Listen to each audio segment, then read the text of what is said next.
Alors aujourd'hui, l'Esprit va nous parler d'un sujet important. Et je demande toute votre attention. On va parler du culte. Du culte que Dieu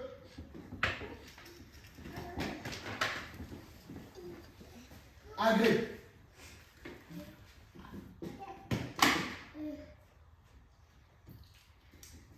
Le culte que Dieu agrée.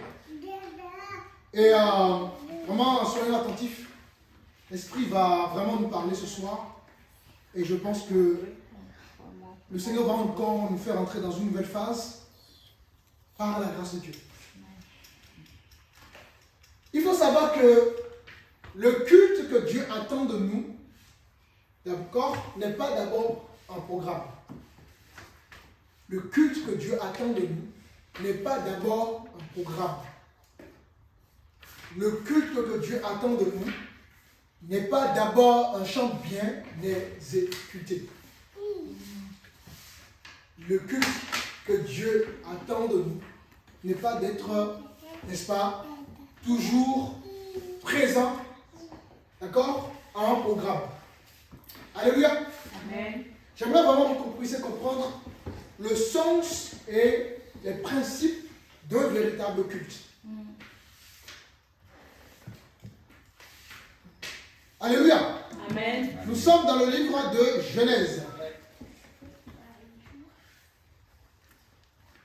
Genèse, chapitre 4.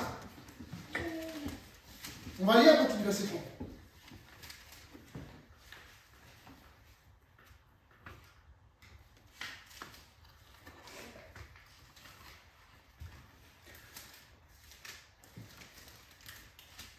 Je lis dans la parole de Jésus. Au bout de quelque temps, Caïn fit à l'Éternel une offrande des fruits de la terre. Et Abel, de son côté, en fit une des premières-nées de son troupeau et de leur graisse. L'Éternel porta un regard favorable sur Abel et sur son offrande, mais il ne porta pas un regard favorable sur Caïn et sur son offrande. Caïn fut très irrité et son visage fut abattu.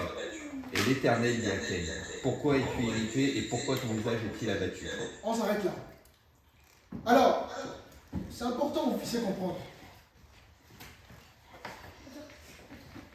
Le culte selon Dieu, encore une fois de plus, n'est pas les programmes. Avant d'être des programmes, ce n'est pas d'abord des programmes. Ce n'est pas d'avoir une assemblée remplie d'âmes. Il y a un culte que Dieu agrée. Alléluia. Amen. Il ne faut pas croire que c'est pas parce qu'on a un culte que forcément ce culte-là est agréable à Dieu. Non, il y a un culte que Dieu agrée. Et ici, nous allons voir deux personnes, Caïn et Abel. Ces deux personnes vont rendre un culte à Dieu. Mais parmi les cultes qui ont été rendus à Dieu, un seul a été agréé par Dieu. Vous suivez? On reprend uniquement le verset 4.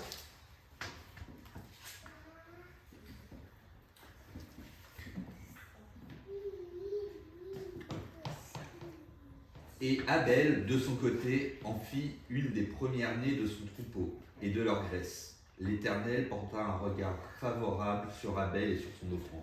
Donc Dieu va rejeter le culte de Caïn et Dieu va agréer le culte de qui? D'Abel. Donc on peut être dans un culte et notre culte peut ne pas être agréé par Dieu. Je peux aller dans une église, je peux aller dans une assemblée, il peut y avoir du monde, il peut y avoir des belles chaises, des chaises en or, en cuir, tout ce que vous voulez. Une assemblée très belle en apparence, et Dieu peut ne pas agréer cette assemblée-là. L'homme regarde à l'apparence et Dieu regarde au cœur.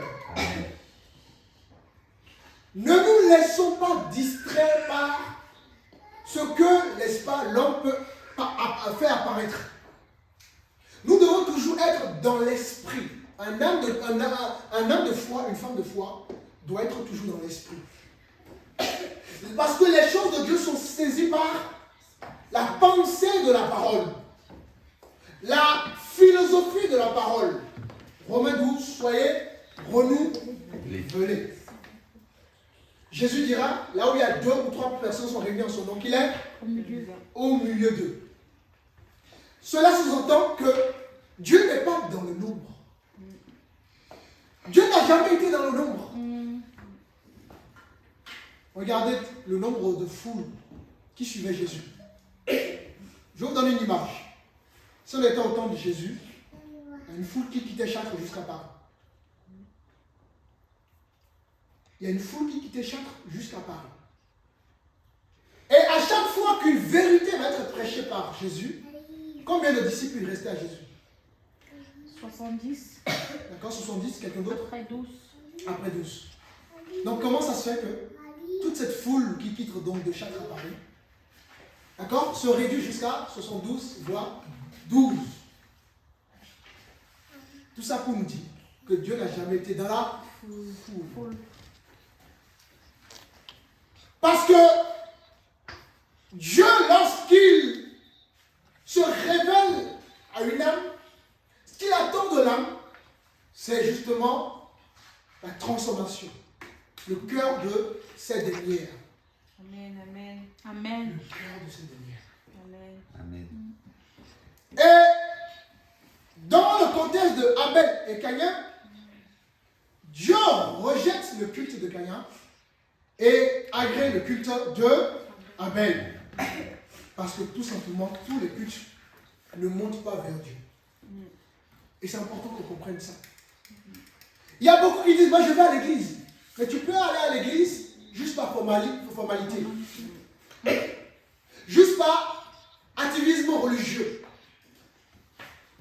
Juste pour nettoyer ou laver ta conscience. Il faut que ce qu'on fait puisse avoir de l'impact. Si je prie, il doit y avoir de l'impact. Si je jeûne, il doit y avoir de l'impact. Si je prétends être un enfant de Dieu, ma vie doit pouvoir, n'est-ce pas, manifester un impact. Pour que tout ce que je fais puisse justement être, comment dirais-je, avoir de la raison. À quoi ça sert d'aller dans une église si Dieu n'agrée pas ce que je fais? À quoi ça sert de prier si Dieu n'agrée pas ma prière? À quoi ça sert de jeûner si Dieu n'agrée pas mon jeûne? À quoi ça sert de faire un don si Dieu n'agrée pas mon don? Il y a des gens qui vont, pendant toute une semaine, vont mener une vie de débauche et dimanche, amener des millions à Dieu pensant qu'ils peuvent corrompre Dieu. Alléluia. Amen. Le message, pardon, vaut mieux que le sacrifice. Amen. Nous devons comprendre que si nous voulons que nos actes de la foi, c'est-à-dire ma vie de prière, de consécration, mon comportement, tout ce que je fais par rapport à ma foi, si nous voulons que toutes ces choses puissent avoir de l'impact, il nous faudrait comprendre l'importance de faire les choses selon Dieu, et non selon nous, et non selon le monde. Amen. Maintenant, un premier point que nous avons étudié au travers donc, de Genèse chapitre 4, le verset 3, nous allons étudier la personne de celui qui a, de ces deux d'ailleurs, hein, et pourquoi Dieu va agréer donc, le culte d'Abel. Donc on a deux frères, ils célèbrent un seul Dieu et même Dieu. On a deux cultes différents, mais un seul culte va être agréé par Dieu.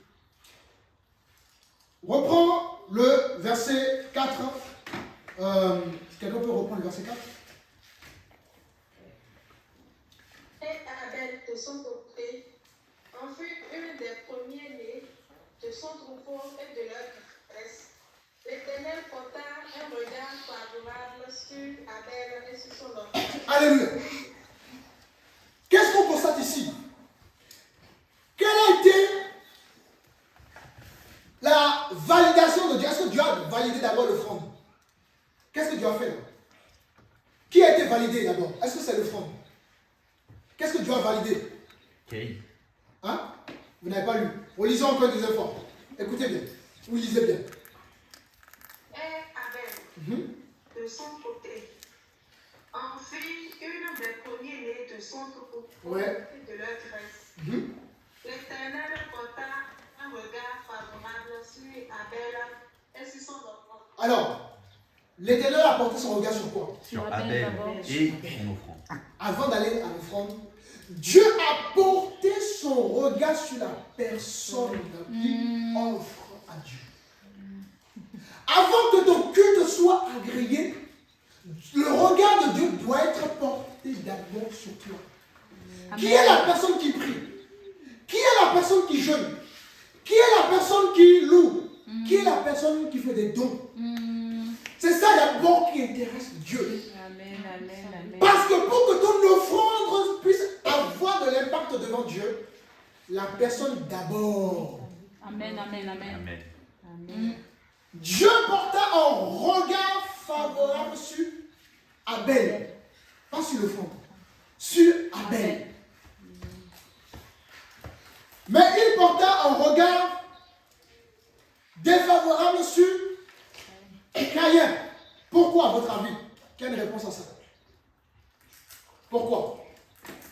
Parce qu'il connaissait déjà le cœur de Caïn. Vous connaissez le cœur de Caïn, oui, quelqu'un d'autre?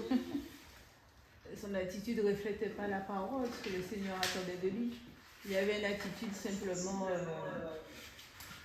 quand il y avait du monde, mais quand il était seul, son attitude était pas selon la parole de Dieu. D'accord. Son cœur, je dirais.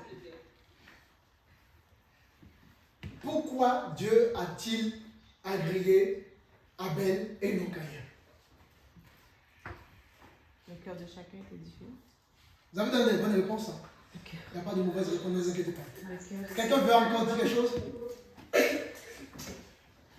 Abel était celui selon le cœur de Dieu. Celui qu'il avait choisi, c'est ça? La qualité du cœur. Ouais. La qualité du cœur. La qualité du cœur. On ne peut rien offrir à Dieu tant qu'on ne s'offre pas soi-même. En parallèle, quelqu'un peut prendre Romains 12 rapidement, le verset 1er. Romains 12, le verset 1er.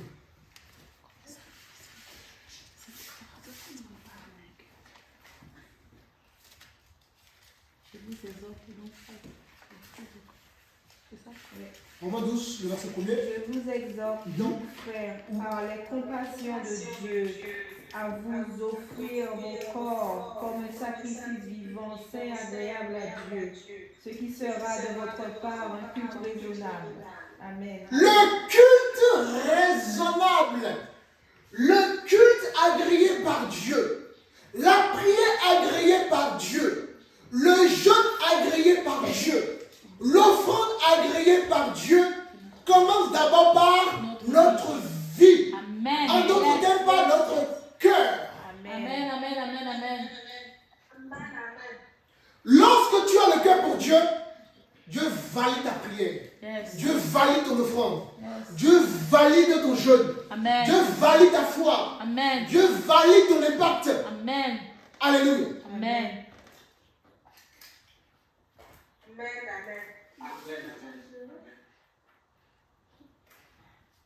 On ne peut offrir à Dieu, n'est-ce pas, que d'abord notre propre vie. On s'offre à Dieu d'abord par notre propre vie. Comment tu parles?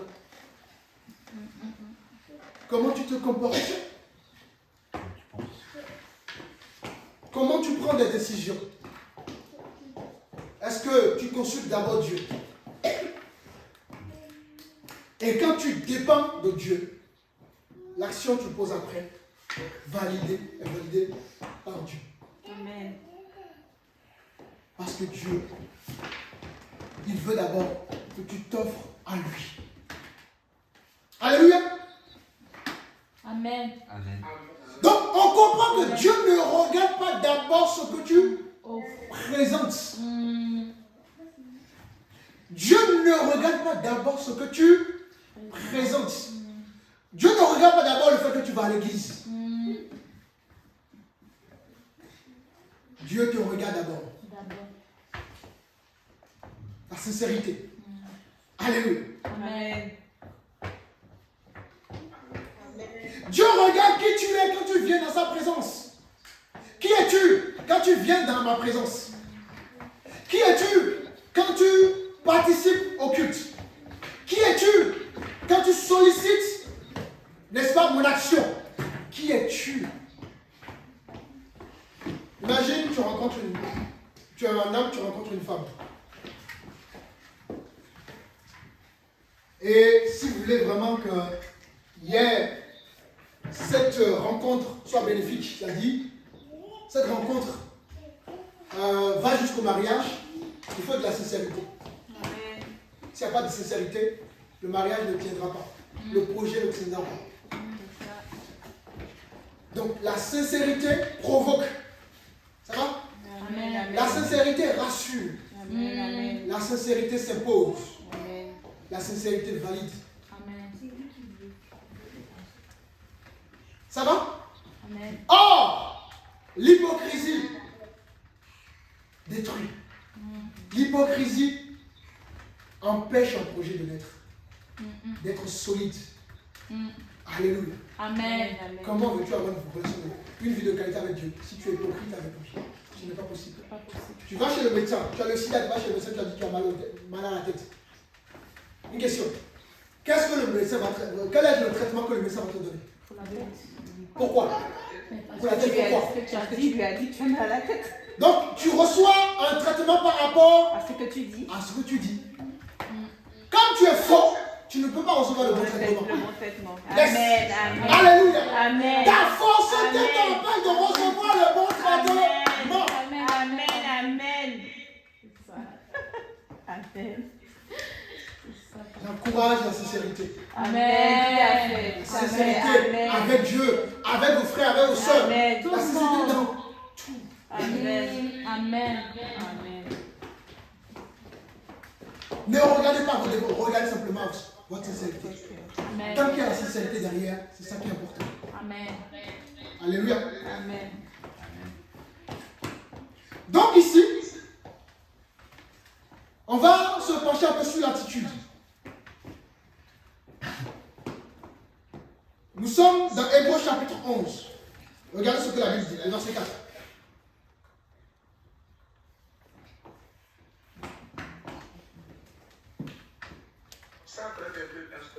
Hébreux chapitre 11, le verset 4.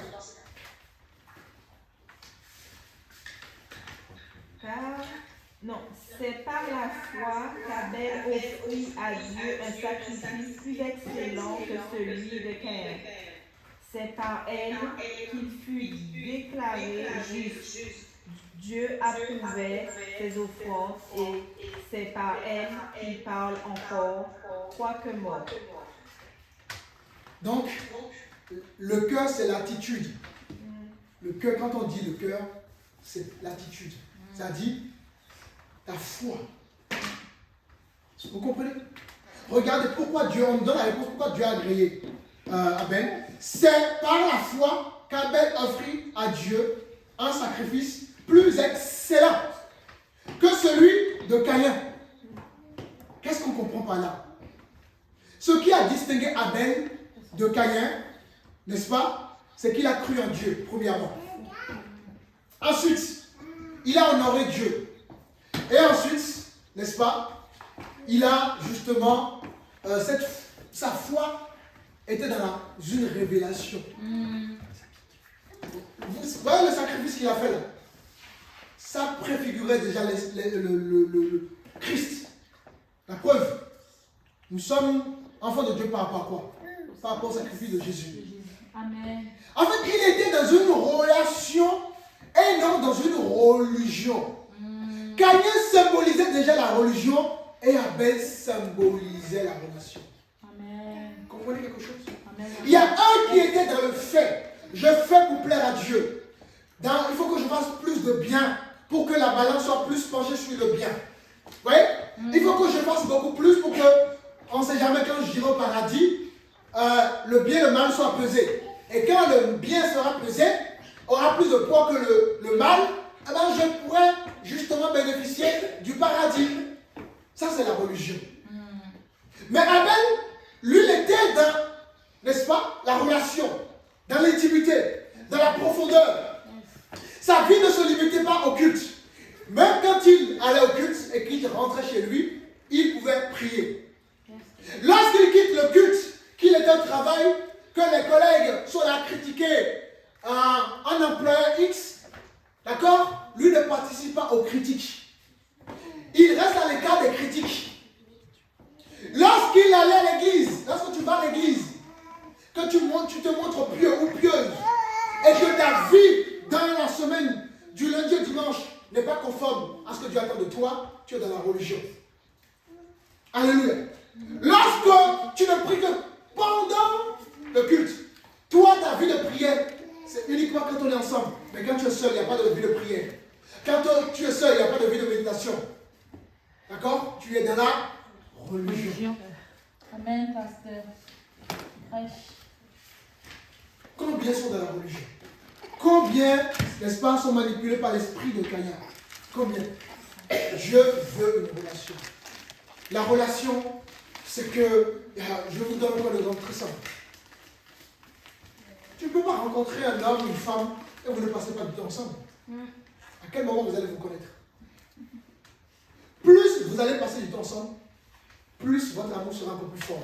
Amen. Plus le lien sera encore plus fort. Alléluia. Amen. Ben, c'est la même chose avec Dieu. Dieu veut des hommes et des femmes qui aient une relation avec lui. C'est ainsi que ton culte sera agréé par Dieu. Quelqu'un comprend quelque chose? Amen. Oui, pasteur. amen, amen. Prêche. Caïn, il va donner le fruit, n'est-ce pas, de son travail. Ça symbolise quoi? Ça symbolise l'effort humain. Vous comprenez? Ça symbolise, Seigneur, c'est mon travail. Seigneur, c'est mes efforts. Qu'est-ce que tu es en train de dire, Seigneur? Tu te glorifies, Tu c'est te ça. glorifies. Pas besoin de toi. Tu te glorifies. Et la Bible, regardez la distinction que le verset fait. La Bible précise que Caïn a donné les premiers, comment ça s'appelle? Premier fruit de la terre. Les premiers fruits de la terre, mais sans plus. Et la Bible précise pour Abel, quoi? C'est les nouveau-nés, la graisse. C'est ce qu'il y a de plus cher en fait. Comment? Ce qu'il y a de plus cher. Ce qu'il a de plus cher. En d'autres termes, qu'est-ce qu'on constate par rapport à Caïn? Caïn donne quelque chose à Dieu. Donne pour donner. Voilà, sans révélation. Sans... Il n'y a pas de priorité dans ce qu'il a donné. Or, Abel a donné le premier-né. Le premier-né quoi? De son troupeau. Donc ça nous parle de quoi? De la priorité. Il met Dieu d'abord au premier rang. Il ne met pas sa vie au premier rang. Il met d'abord Dieu au premier rang. Dieu veut qu'on puisse le prioriser d'abord. Amen.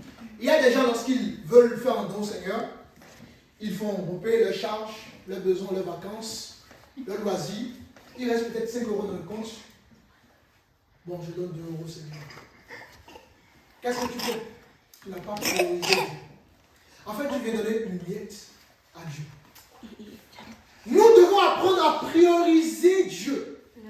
Là, j'ai donné l'exemple de l'argent. Mais tu peux prioriser Dieu dans beaucoup d'autres choses. Alléluia. Amen. Amen. Abel avait la révélation.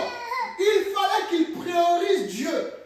Dieu ne devait pas passer en dernière position, mais toujours en première position. Amen. Cherchez premièrement le royaume des cieux, et ce dont vous avez besoin, vous seront donnés. Amen. Amen. La priorité, toujours Dieu. Amen. Pour ton mariage, si tu priorises Dieu, je vais vous donner un exemple par mon épouse. Vous savez, quand vous faites venir, moi j'ai épousé mon épouse au Cameroun, pour la faire venir en France, il y a un processus, des démarches à faire. des démarches. Et ça prend du temps. Oui. Et surtout, par rapport quand tu es... moi j'ai la double nationalité. Et du coup, quand tu es français, on estime qu'on doit vérifier le mariage pour voir la sincérité du mariage. Et du coup, on va poser des questions à l'homme, des questions énormes. Hein. Et on va faire la même chose aussi avec la femme. Et tout ça, ça va prendre du temps. Minimum, c'est 1 an. Minimum. Et j'ai dit, Seigneur, elle ne passera pas par ce processus. Amen. Elle ne fera pas 1 an, elle ne sera pas questionnée. Vous savez combien de temps tout ça dure? Combien de temps? Même pas 1 mois et demi. Même pas 1 mois et demi. Amen. Alléluia. Lorsque tu priorises Dieu, tu ne peux pas rentrer dans la case du monde. Amen. Lorsque tu priorises Dieu, même si ton dossier est en dernière position, ton dossier se retrouve en première position. Amen. Je devais faire des années de prison, je me raconte souvent ça. Mon dossier a été effacé. Je vais au commissariat, je me présente. Moi qui venais 1 fois par semaine, on ne reconnaissait plus mon visage. Amen. Amen. Trop fort. Priorisez Dieu dans votre vie Amen. et vous allez vivre des choses surnaturelles. Amen. Amen. Priorisez Dieu. Seigneur, voilà, j'ai rencontré cet homme, j'ai rencontré cette femme. Bénis notre mariage. Amen. Conduis-nous. Dieu se sent priorisé. Seigneur, voilà le travail que j'ai trouvé. Je veux que tu sois au centre de ce travail. Dieu, n'est-ce pas, se sent priorisé. Seigneur, je te présente mes enfants. Bénis-les, garde-les, protège-les. Je veux que tu sois véritablement à l'origine. Toi, voilà, tu puisses me donner la sagesse pour les accompagner. Parce que je suis un intendant. Donc je dois gérer mes enfants pour ton intérêt. Un intendant, c'est quelqu'un qui gère un bien dans l'intérêt du propriétaire. Amen. Dieu trouve son intérêt justement dedans. Alléluia. Amen. Vous comprenez? À chaque fois, Dieu va trouver son intérêt dans ce que tu fais. Tu es en train de prioriser Dieu. Amen. Tu priorises Dieu. J'aurais pu ne pas être occulte. Hein. Je n'ai pas dormi depuis. Déjà que je ne dors pas, mais j'étais très très fatigué. Mais entre ma fatigue et Dieu, qui doit être priorisé? C'est Dieu. Et quand j'arrive, le Seigneur m'a fortifié. Amen. Priorisons Dieu. Amen. Et nous ne serons jamais déçus. Amen. Donc Abel ici, il priorise Dieu en lui donnant donc, voyez-vous, les premiers-nés de son troupeau. Or, la graisse et le sang, Dieu aime ça. Dieu aime la graisse. Dieu aime le sang. J'aimerais qu'on prenne un verset rapidement. Lévitique 17, quelqu'un peut me lire le verset 11.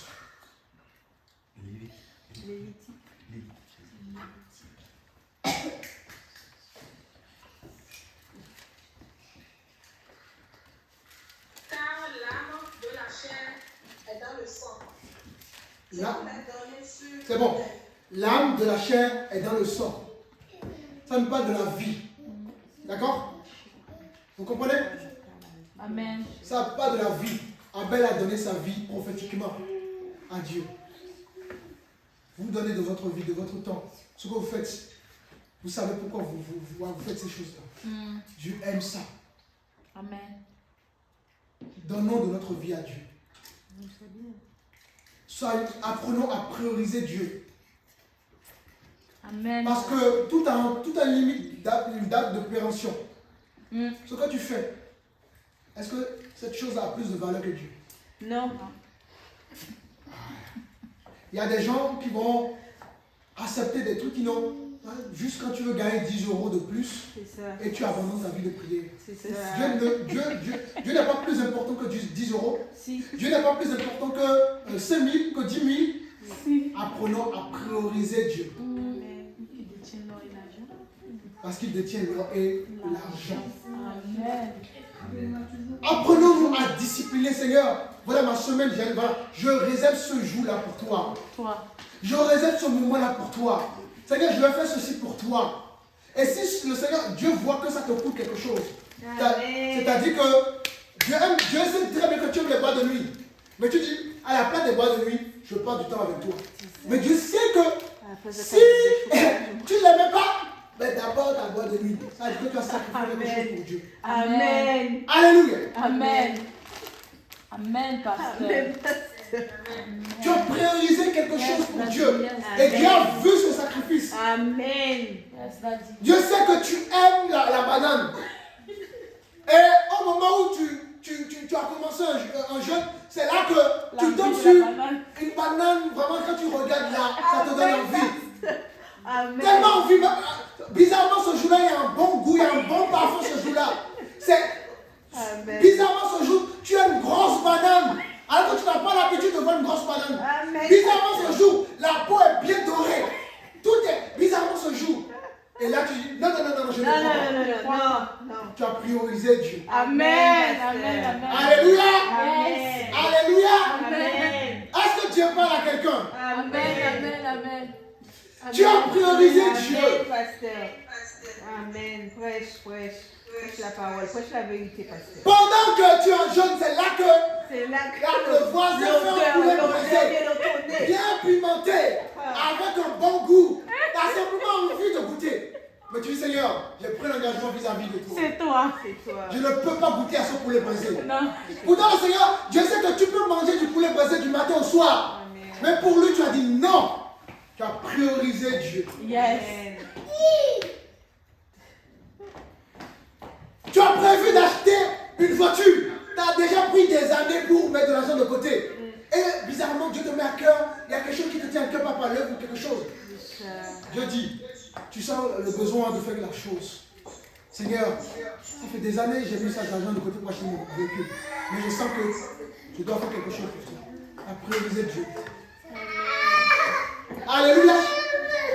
Des exemples, vous en avez plein. Priorisez Dieu dans tout. Et vous verrez toujours la bonté de Dieu. Amen. Dieu a toujours été fidèle. Fidèle. Fidèle Fidèle est son nom. à ceux qui ont priorisé, n'est-ce pas? Toujours Dieu dans leur vie. Amen. Regarde dans notre état. Imagine entre un homme et une femme. Quand parfois on a des choses à faire, quand un peu d'attention, tu donnes un peu d'attention à la femme, elle aime bien ça, non? Amen. Voilà, ou bien la femme qui est au soin, hein, le mari se sent au soin. Ça nous fait du bien, non? Amen. Et là, l'amour augmente encore plus. L'amour est- Le sacrifice augmente encore plus. Alléluia. Amen. On va imaginer Dieu alors. Oh là là là là, c'est bon. Imaginons Dieu. Ou bien pendant que ton fils a envie de jouer au foot avec toi, tu n'auras jamais le temps. Mais tu fais tout pour lui trouver du temps. Tu vas voir une joie terrible dans le visage de ce dernier. Amen. Parce que derrière la priorité, n'est-ce pas, se cache le bonheur, la Amen. restauration, la paix. Amen. Alléluia. Amen. La sécurité, tout en fait. Et donc, Abel va prioriser Dieu. Nous sommes dans Somme. Somme 51, verset 19.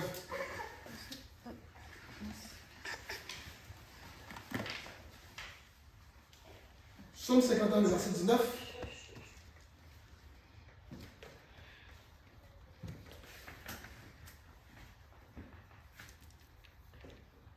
C'est bon. Je lis dans la parole de Dieu. Les sacrifices qui sont agréables à Dieu, c'est un esprit brisé. Ô Dieu, tu ne dédaignes pas un cœur brisé et contrit. Alors, les sacrifices qui sont agréables à Dieu, c'est quoi? Le cœur brisé. Ça veut dire quoi? Je sais pas, explique-nous. Ça veut dire quoi? Qui a compris? Quelqu'un qui a eu des à affronter. Affronter? Quelqu'un qui a eu des difficultés à affronter. D'accord, c'est pas faux comme réponse. Mais on peut aller encore plus loin. Quelqu'un qui a plus foi, qui se cherche. Quelqu'un qui a perdu, foi, qui a perdu tout espoir, Quelqu'un est simplement... prêt à se sacrifier malgré tout. Oui, effectivement, oui, tout à fait. Et en fait, Et derrière tous vos exemples là se cache quoi? Prêt à donner ce qu'il n'a pas. Prêt à donner ce qu'il n'a pas. Voilà. Un cœur vrai. Regardez cette femme qui n'avait rien, qui avait été injustement accusée par les pharisiens. La femme adultère. Elle a mis sa dernière pièce, donné sa dernière pièce. Et malgré ça, les pharisiens ont condamné cette femme-là. Jésus a dit quoi? Elle a donné tout ce qu'elle avait. Parce qu'elle était sincère dans ce qu'elle a fait. Vous comprenez? À chaque fois que vous serez sincère dans ce que vous faites, Dieu va vous bénir. Amen. Dieu va vous élever. Amen. Ça va? Amen. Donc Dieu ne veut pas des gestes religieux. Dieu ne veut pas que vous fassiez les choses de façon mécanique. Dieu ne veut pas que vous fassiez les choses de façon, voilà, dans le formalisme. Dieu veut la sincérité. Amen. Tout simplement. Tu tombes, relève-toi. T'as échoué, reprends-toi. Amen. T'as désobéi, excuse-toi. Amen. Alléluia. Amen. On appelle ça la sincérité. Voilà ce dont Dieu a besoin. Aujourd'hui, l'église est remplie de gens qui vivent la piété par apparence. On va à l'église, on fait ceci, on fait cela, mais il n'y a pas le cœur pour Dieu. Il n'y a pas le cœur pour Dieu. Il n'y a pas le cœur pour Dieu.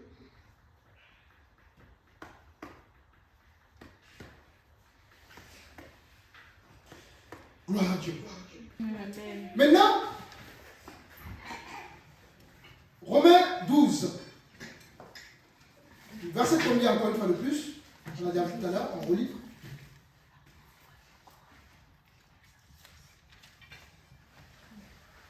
Romains 12, le verset 1er.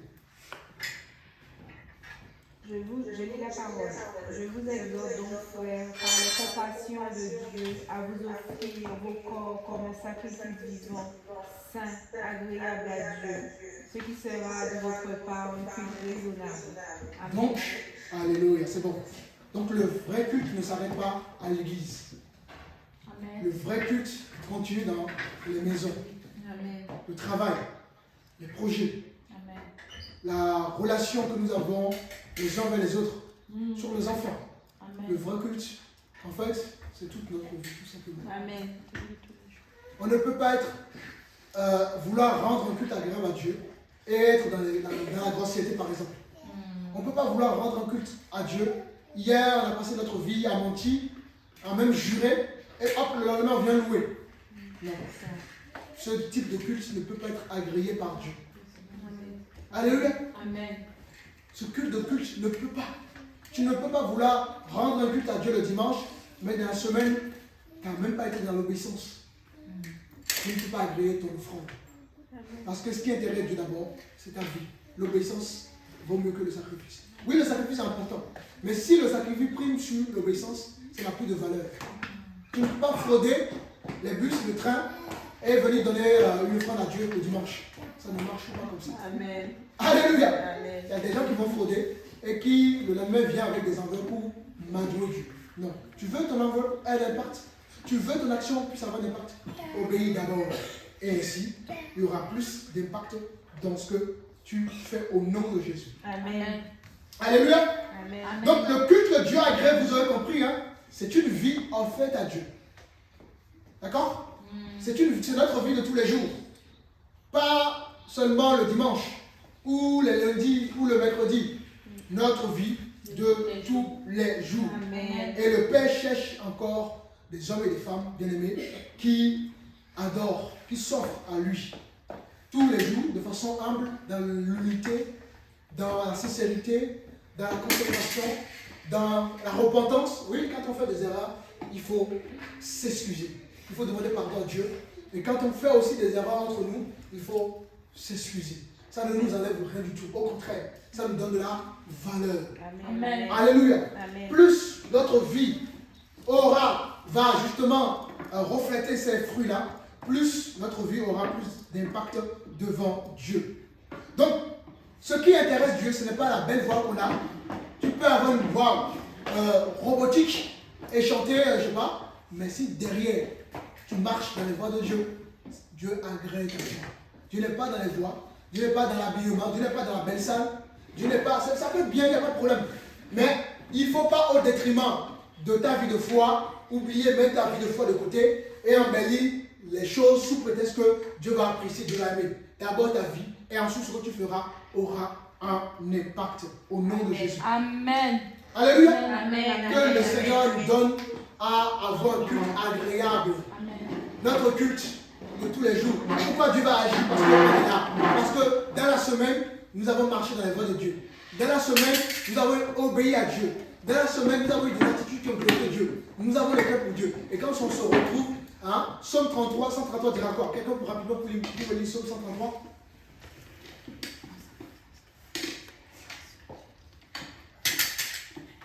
Quel verset, pasteur? À partir du verset 1er.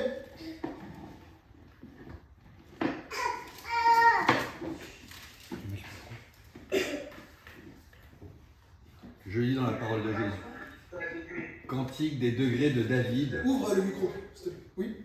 Cantique des degrés de David. Voici, ô qu'il est agréable et qu'il est doux pour des frères de demeurer ensemble.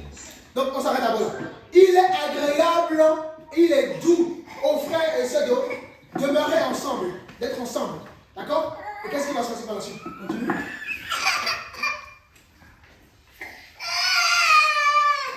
La suite, le verset qui est suivant. C'est comme l'huile précieuse qui, répandue sur la tête, descend sur la barbe d'Aaron, qui descend sur le bord de ses vêtements. Continue. C'est comme la rosée de l'Hermon qui descend sur les montagnes de Sion, car c'est là que l'Éternel envoie la bénédiction, la vie et l'éternel. Alors, la bénédiction descend dans l'assemblée, n'est-ce pas? À partir de quoi? Si vous avez bien compris le message de ce soir. Nous serons bénis par rapport à quoi? Notre vie. Notre vie. tous les jours. Amen. Si on a été hypocrite toute la semaine, jamais On va on recevoir. va recevoir quand on est ensemble. Amen, pasteur. Alléluia. Amen. Que l'assemblée Doctrine Christo puisse Amen. avoir ce cœur pour le Seigneur. Yes, daddy. Et Amen. ainsi, quand on va être ensemble, il est bon, il est doux aux frères et sœurs d'être ensemble. C'est alors là que Dieu déverse sa bénédiction. Et regardez le processus de la bénédiction. Ça descend de la tête aux pieds. C'est prophétique. Alléluia. Amen. Amen. Vous comprenez quelque chose? Saisissons ces choses, grandissons avec le Seigneur et ne venez pas juste pour montrer une présence, pour montrer que non, voilà. Venez parce que derrière, il y a une vie qui parle. Votre vie parle. Votre vie, n'est-ce pas, est un parfum de bonne odeur devant le Seigneur. Amen. Vous avez priorisé Dieu dans votre vie. Il y a des sacrifices que vous avez faits, tout ça parce que vous voulez grandir avec Dieu. Et Dieu qui voit tout ça, vous rendra ces choses dans le secret. Amen. Amen. Amen. Que le Seigneur soit béni.